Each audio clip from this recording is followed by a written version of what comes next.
Assalamualaikum warahmatullahi wabarakatuh. Saya Ma'ruf. Saya adalah orang yang pernah teman-teman rasakan, pernah terkena asam lambung yang disertai dengan kecemasan ya.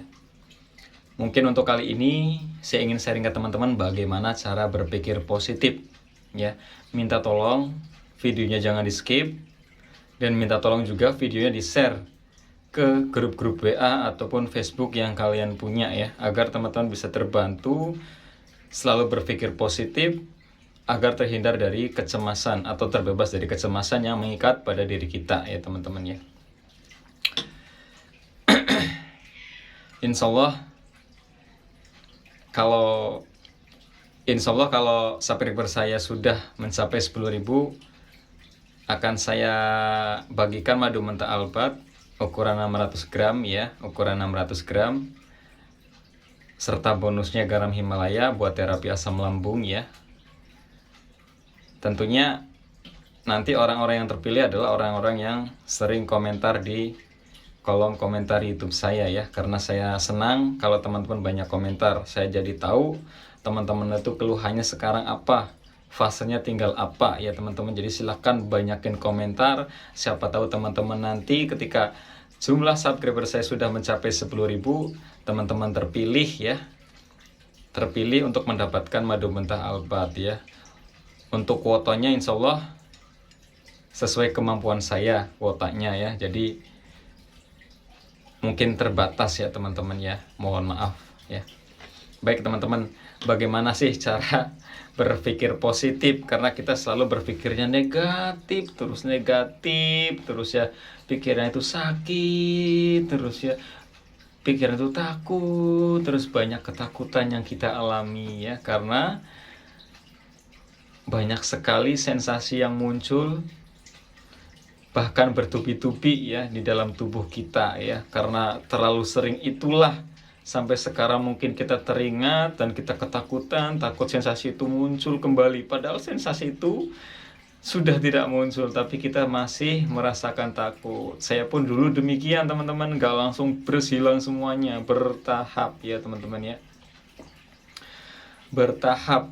Dan bagaimana cara yang baik untuk berpikir positif teman-teman? Cara yang pertama mungkin kalau menurut saya adalah bersyukur teman-teman ya.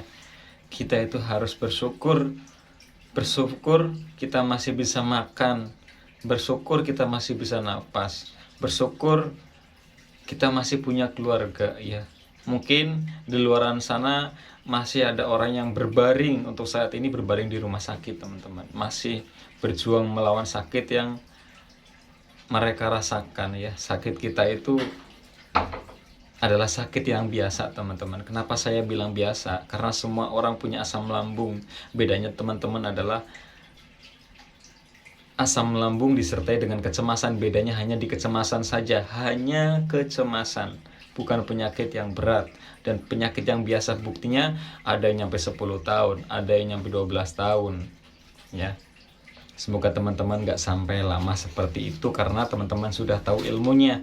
Jadi ilmu yang pertama, cara berpikir positif adalah bersyukur teman-teman ya. Syukur atas segala nikmat yang telah diberikan oleh Tuhan, yang telah diberikan oleh Allah kepada kita. Disyukuri semuanya ya, baik buruknya harus kita syukuri ya teman. Nah untuk yang kedua, cara berpikir positif adalah mungkin teman-teman bisa menghindari masuknya berita-berita negatif ya. Berita-berita negatif mungkin di tahun lalu adalah tentang COVID-19. Mungkin berita negatifnya adalah, mungkin teman-teman pernah dengar ada orang yang terkena lambung, terus ini itu jangan diserap teman-teman, tinggalin aja. Daripada kita terus mengorek-ngorek gitu ya, mengorek-ngorek berita negatif itu padahal gak ada untungnya, mendingan kita tinggalin aja. Buat apa? Gak usah menambah-nambah beban pikiran teman-teman. Jadi hindari berita-berita negatif ya teman-teman ya. Untuk yang ketiga mungkin untuk yang ketiga mungkin teman-teman bisa sering tersenyum ya.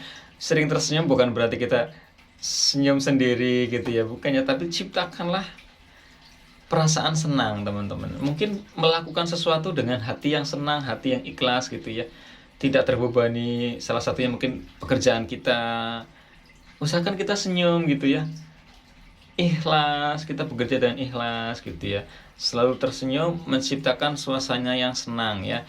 Mungkin bisa refreshing teman-teman ya, atau bersosialisasi dengan tetangga atau teman-teman yang lainnya, ikut nimbrung, ikut ngobrol, jangan berdiam diri ya teman-teman, ikut tersenyum teman-teman ya.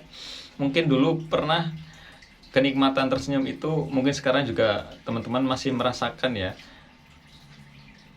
lebih kurang tersenyum ya. Saya juga dulu demikian teman-teman ya, anak saya lucu-lucu tapi saya nggak tersenyum gitu ya, kurang bahagia karena pikirannya ya sakit gitu ya teman-teman ya, pikirannya sakit mulu. Jadi mulai sekarang teman-teman harus bisa menciptakan kebahagiaan teman-teman sendiri ya.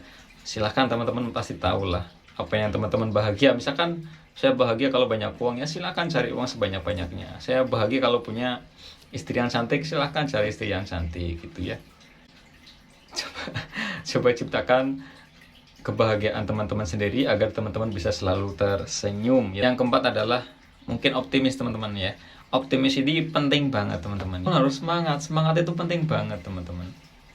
Harus optimis, yakin, seyakin-yakinnya bahwa teman-teman bisa sembuh ya. Mas Ma'ruf aja bisa, orang-orang lain juga bisa, saya juga harus bisa dong, ya kan? Harus optimis teman-teman. Apa yang membuat optimis teman-teman apa? Masa depan teman-teman masih jauh, teman-teman punya keluarga, teman-teman punya hak untuk bahagia, ya kan? Jadi harus optimis teman-teman ya. Nah, untuk yang kelima mungkin teman-teman tuh jangan meratapi nasib gitu ya. Jangan terlalu mendramatisir. Artinya, kok saya sakit terus sih, kok saya kan sakit gitu ya. Jadi teman-teman berlaga seperti orang yang normal aja gitu ya. Jangan terlalu mendramatisir, saya kan sakit, saya nggak bisa ini, nggak bisa itu. Jangan ya. Harus berlatih teman-teman bisa. Saya yakin teman-teman bisa gitu ya. Jangan terlalu mendramatisir. Jangan terlalu meratapi nasib. Udah ikuti aja, mengalir gitu ya teman-teman ya. Untuk yang nomor 6 mungkin selalu mengingat hal-hal baik ya teman-teman ya. Jadi perbanyaklah mengingat hal-hal baik. Hal-hal baik yang teman-teman lakukan, hal-hal baik yang orang lain lakukan. Pokoknya teman-teman harus mengingat hal-hal yang baik-baik saja ya. Ingatlah hal-hal yang baik, hal-hal yang positif, selalu ingat itu. Jadi yang tidak baik jangan diingat, lupain aja untuk sementara ya, agar kita itu bisa selalu berpikir positif ya teman-teman ya. Untuk yang ketujuh mungkin meditasi ya teman-teman. Di luar sana mungkin banyak meditasi itu mengosongkan pikiran gini ya, atur napas gitu ya, meditasi ya. Kalau menurut saya meditasi yang terbaik adalah ibadah teman-teman. Ibadah itu sebenarnya meditasi teman-teman, karena kita belajar untuk fokus pada satu titik, hati kita dengan Tuhan. Jadi ibadah itu kalau menurut saya itu meditasi yang paling baik ya. Ibadahnya orang Islam ya sholat gitu ya. Kalau orang Kristen mungkin ke gereja gitu ataupun yang lainnya ya. Jadi perbanyaklah ibadah, meditasi ya ibadah, baca Al-Quran, baca Alkitab, itu sangat baik ya teman-teman. Untuk menguatkan hati nurani kita teman-teman. Jadi kita kuat karena kita punya Tuhan, kita punya Allah ya. Dan ini udah sakit yang kita alami sudah ditakdirkan, dan insya Allah kalau kita selalu berusaha, kalau kita selalu ikhtiar, nanti kesembuhan akan menghampiri kita ya, pasti teman-teman ya. Yang penting jangan lupa berdoa, berusaha, ibadahnya ditingkatin ya. Saya ngomong kayak gini ya, bukan berarti saya seorang yang ahli ibadah, bukan. Ya saya mengingatkan diri saya sendiri dan mengingatkan teman-teman ya untuk selalu beribadah. Hidup di dunia ini kan buat apa sih kalau nggak buat ibadah ya teman-teman ya. Mungkin itu saja sharing singkat, semoga bermanfaat buat teman-teman. Silakan di-share, minta tolong silakan di-share ya. Siapa tahu bisa membantu teman-teman yang lainnya ya. Terima kasih banyak. Mohon maaf kalau ada salah-salah kata. Wassalamualaikum warahmatullahi wabarakatuh. Semangat ya teman-teman ya.